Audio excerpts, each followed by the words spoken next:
We're working on shoring up this soundboard and trying to have as minimal effect as possible on the tone of the guitar, but we're really concerned about the compression that was going on in front of the bridge and the lifting behind the bridge.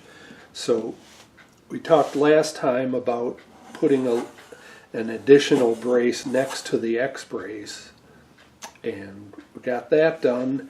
And then we put a brace right behind the bridge plate, kind of cuts off here because of the diagonal brace, but there's a new brace going right behind the bridge plate, butting up to the X brace.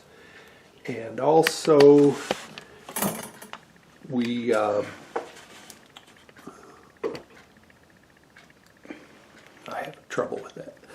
we reinforced these two really very delicate sound hole braces, probably quadrupled their thickness. It's still not very thick, but that should help keep the sound hole from buckling inward.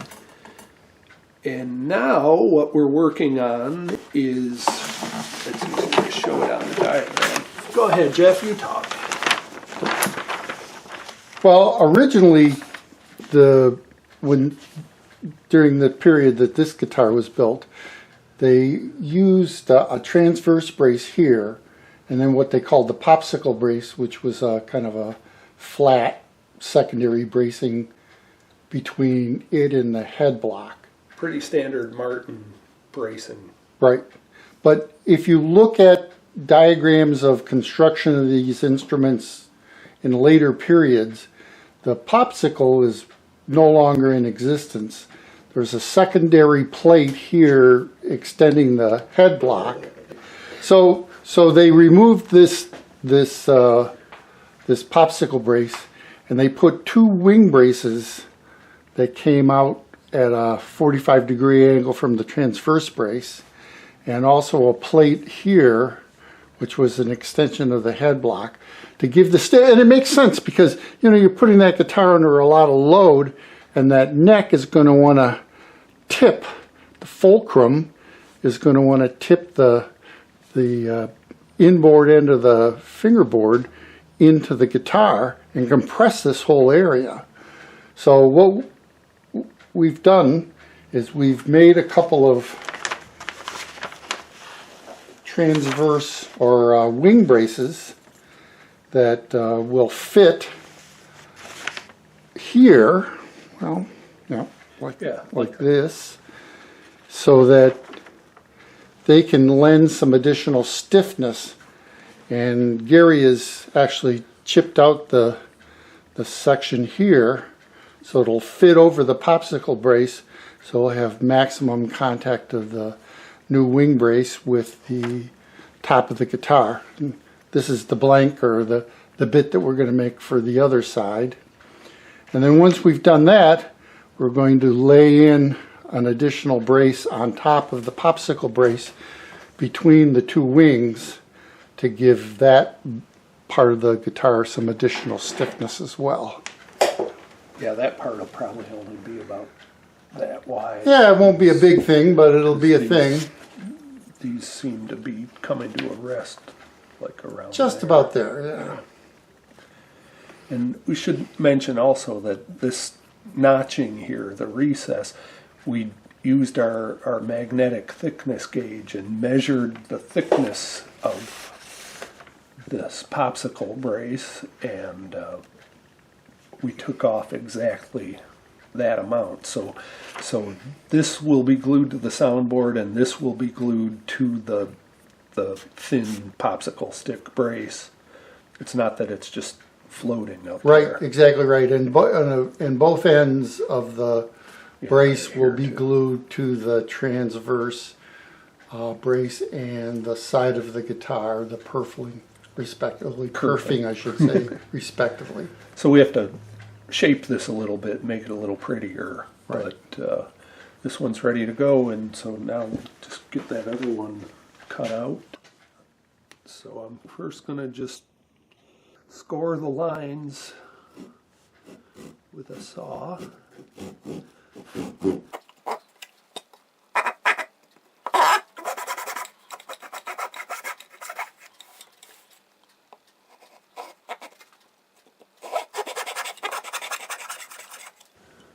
Okay, and now got the Dremel set at 150 thousandths.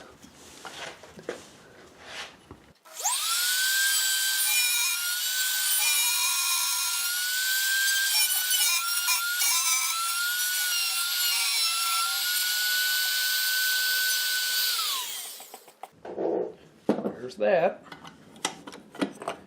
Now this edge has to be shaped to conform to the curvature of the side of the guitar. Then we'll just pretty up the whole brace a little bit and be ready to glue.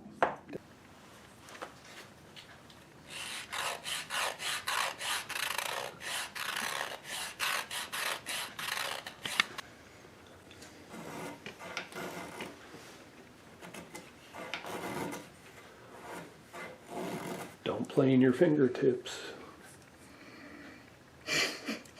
Just a suggestion. No, I was just laughing because at our house, something like that is always said after. After you plane your fingertips. Yeah, right. Great. I'll drop the plate on the floor and my wife will go, "Be careful!" Is that rounded enough for you? Yeah. You want a rounder? Or? I mean, I'll sand it to make it look smooth. I think once you put the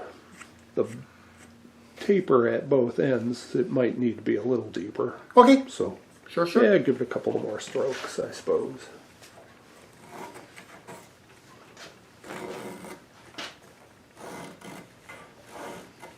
Okay, here goes. This is what we're leaving as the brace. It doesn't look real streamlined or anything, but we don't really have to worry about sound dampening qualities up here. This is strictly a structural thing, and there's no advantage of having smaller braces. If anything, would be a disadvantage because our glue contact area would be less. Yeah. So there'd be a higher likelihood of failure when the neck comes under load. So we really want to maximize the contact area of the brace with the soundboard. And since I have to hold this in place, I can't really just put it in there and reach with a clamp and clamp it down right away. So as we've done with so many of these kinds of things, we're using a few drops of cyanoacrylate glue and Not Kleenex, but facial tissue. that's right, be generic. And that will anchor the brace in place pretty quickly. Then I can pull my hand out and put in a clamp till the wood glue sets.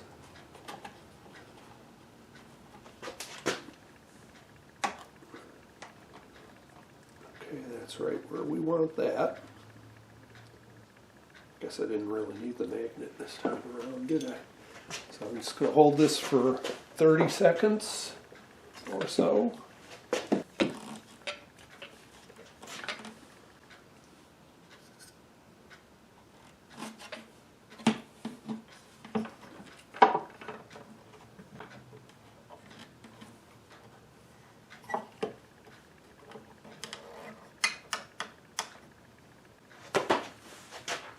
There we go. One down, one to go. Yep.